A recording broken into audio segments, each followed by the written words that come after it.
बैठक पुणे जिल्ह्याची होती. आमचे सर्वांचे नेते, दिवंगत नेते अजितदादा पवार साहेब, खरं तर ते नेहमी ही बैठक आयोजित करायचे, परंतु आज आपल्या राज्याचे उपमुख्यमंत्री सुनेत्रावहिनी पवार यांनी जिल्ह्यातील आजी माजी आमदार आणि प्रमुख फक्त पदाधिकारी यांची ही बैठक आयोजित केली होती. आणि या बैठकीमध्ये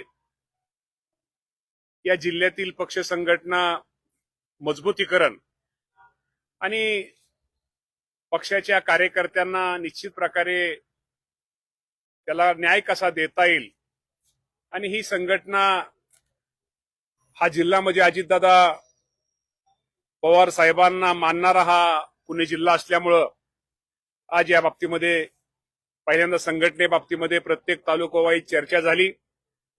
आणि त्यानंतर आपल्याला माहिती आहे की विधान परिषदेची निवडणूक ही आता लागलेली आहे आणि त्या बाबतीत या संदर्भामध्ये सुद्धा चर्चा झाली. आणि आम्ही जे इच्छुक उमेदवार आहेत त्या सगळ्यांची चाचपणी वहिनींनी स्वतः केली आणि या बाबतीमध्ये आमच्या सगळ्या प्रमुखांनी आम्ही सर्वांनी एकमताने निर्णय घेतला की सुनेत्रा वहिनी जो उमेदवार देतील तो आम्ही मान्य करायचा. आणि आपल्या सगळ्यांना माहिती आहे की ही निवडणूक महायुतीच्या माध्यमातून निवडणूक लढवायची. शेवटी हे तिन्ही पक्ष एकत्र बसून निर्णय घेतील. आणि पुणे जिल्ह्याचा जर विचार केला तर पुणे जिल्ह्यामध्ये राष्ट्रवादी काँग्रेस पक्षांच्या मतदारांची संख्या ही जास्त असल्यामुळं तो पुणेचा हक्क हा राष्ट्रवादी पक्षाचा आहे हे आम्ही वहिनींना सांगितलं. आणि या बाबतीमध्ये राज्याचे मुख्यमंत्री देवेंद्र फडणवीस साहेब, एकनाथजी शिंदे साहेब आणि वहिनींची आणि आमच्या प्रमुख पक्षाच्या पदाधिकाऱ्यांची, आमच्या पक्षाचे अध्यक्ष असतील, या सर्वांशी चर्चा होईल. आणि या चर्चा होऊन पुणे जिल्ह्यामध्ये आम्ही महायुतीच्या माध्यमातून राष्ट्रवादी काँग्रेस पक्ष ही निवडणूक लढवेल. 344 पेक्षा अधिक जागा आहेत. 300 जण इच्छुक होते. इच्छुक पक्षामध्ये आमच्या खूप जण इच्छुक आहेत. त्यांची इच्छा असणं साहजिक आहे. पण या जरी इच्छुक जरी संख्या जास्त असली तो अधिकार आम्ही सुनेत्रा वहिनी पवार यांना दिलेला आहे. 344 जागा आपण लढवणार. उमेदवार सुनेत्रा वहिनीला अधिकार दिल्यानंतर तो शहरातला आहे का जिल्ह्याच्या ग्रामीण भागातला आहे तो सुनेत्रा वहिनीने तो ठरवायचा आहे. 344 पेक्षा जास्त आपल्याकडे 344 पेक्षा जास्त मतदार आहेत आपल्याकडे. तसं बघायला गेलं तर दावा भाजपनं पण केलाय. भाजपचे पण 3 नावं चर्चेत आहेत. राष्ट्रवादी महायुती शेवटी प्रत्येक पक्षाला निवडणूक लढवण्याचा पूर्ण अधिकार आहे. शेवटी प्रत्येकाला निवडणुकीसाठी इच्छुक असणं, पक्षाचे निवडणूक असणं काय चुकीचं नाहीये. पण जरी असलं तर शेवटी ह्या इथं जिल्ह्याचा जर विचार केला मध्ये तर इथं मतदारांची संख्या ही राष्ट्रवादी काँग्रेस पक्षाची जादा असल्यामुळं हा इथला हक्क हा राष्ट्रवादी काँग्रेस पक्षाचा आहे. रायगडच्या जागेवर शिंदे गटांनी दावा. ठीक आहे. या बाबतीमध्ये मी तुम्हाला मगाशी सांगितलं, या बाबतीमध्ये रायगडचा असू दे किंवा राज्यातला कुठला निर्णय असू द्या, हा निर्णय हा वरिष्ठ महायुतीचे आमचे सगळे जे प्रमुख आहेत तो निर्णय घेतील.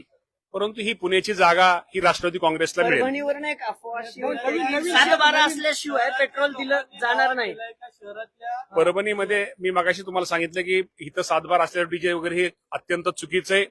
या बाबतीमध्ये आम्ही सगळ्या कलेक्टरांना सूचना देण्यात येतील. खरं तर मी आपल्या माध्यमातून माझ्या राज्यातील शेतकरी बांधवांना कळवू इच्छितो की खरंच आजही राज्यामध्ये पेट्रोलचा आणि डिझेलचा साठा हा व्यवस्थित आहे.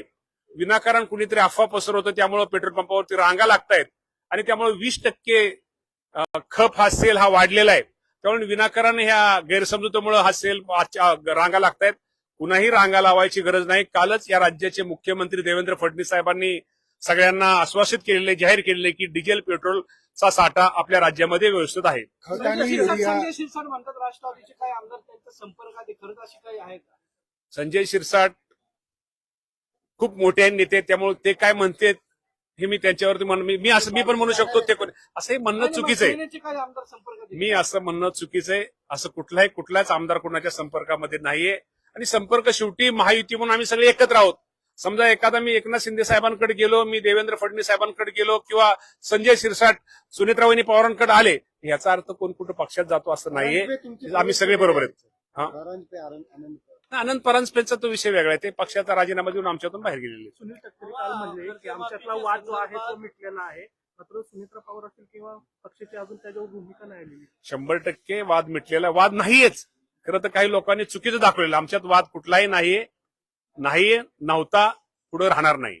खत आणि युरियाचा काही वेगळे नियमावली कर्जमाफीच्या बाबतीमध्ये राज्याचे मुख्यमंत्री देवेंद्र फडणवीस साहेबांनी ज्याप्रमाणे जाहीर केलेले 30 जून पूर्वी या राज्यातील माझ्या सर्व शेतकऱ्यांची कर्जमाफी 2 लाख रुपयापर्यंत कर्जमाफी ही 30 जूनच्या अगोदर दिली जाईल. विधान परिषदेच्या किती जागा राष्ट्रवादीला पाहिजेत आणि नवीन चेहऱ्याला संधी असणारी का जुन्या चेहऱ्याला संधी देणार?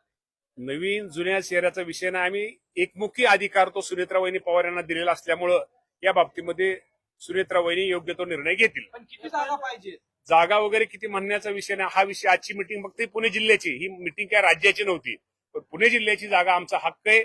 आमच्या मतदार आमच्याकडे ज्यादा आहेत, त्यामुळे ही जागा पुण्याची जागा राष्ट्रवादी काँग्रेसला निश्चित प्रकारे मिळेल. आंदोलन सुरू आहे. ही जागा शहरातल्या राष्ट्रवादीच्या नेत्यांना शहरात द्यायची का ग्रामीण भागामध्ये द्यायची, तो पूर्ण अधिकार सुनेत्रा वहिनींचा आहे. आंदोलन सुरू आहे. तिथं प्रसाद लाड त्यांच्या भेटीसाठी गेल्यानंतर राडा झालेला.